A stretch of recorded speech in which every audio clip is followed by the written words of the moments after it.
Maths making easy. Easy method for different denominator addition.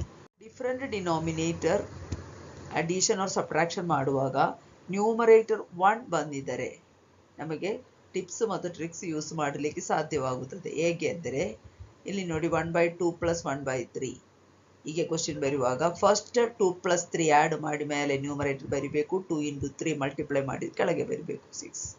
ಅದೇ ಥರ 1/5 plus 1/7 ಅಡಿಷನಲ್ಲಿ ಬಂದಿದೆ. So 5 plus 7 add ಮಾಡಿ 12 ಮೇಲೆ ಕೊಟ್ಟೆ. 5 ಇಂಟು 7 ಮಲ್ಟಿಪ್ಲೈ ಮಾಡಿ ಕೆಳಗೆ ಕೊಡಬೇಕು. ಅದೇ ಥರ 1/4 ಮೈನಸ್ 1/9 ಇದು ಸಬ್ಟ್ರಾಕ್ಷನಲ್ಲಿ ಬಂದಿದೆ. ಸೊ ಈ ನಂಬರ್ ಈ ಸೆಕೆಂಡ್ ಆಗಿ ಬಂದ ನಂಬರ್ ಅದರಿಂದ 4 ಮೈನಸ್ ಮಾಡಬೇಕು. ಸೆಕೆಂಡ್ ಆಗಿ ಬಂದ ನಂಬರ್ ದೊಡ್ಡದಾದರೆ ಸಹ ಚಿಕ್ಕದಾದರೆ ಸಹ ಇದಿನ್ನು ಇದು ಮೈನಸ್ ಮಾಡಬೇಕು. ಸೊ ಈ ಪ್ರಾಬ್ಲಮಲ್ಲಿ 9 ಮೈನಸ್ 4 5 ಬಂದಿದೆ. ಮತ್ತು 4 9s are 36.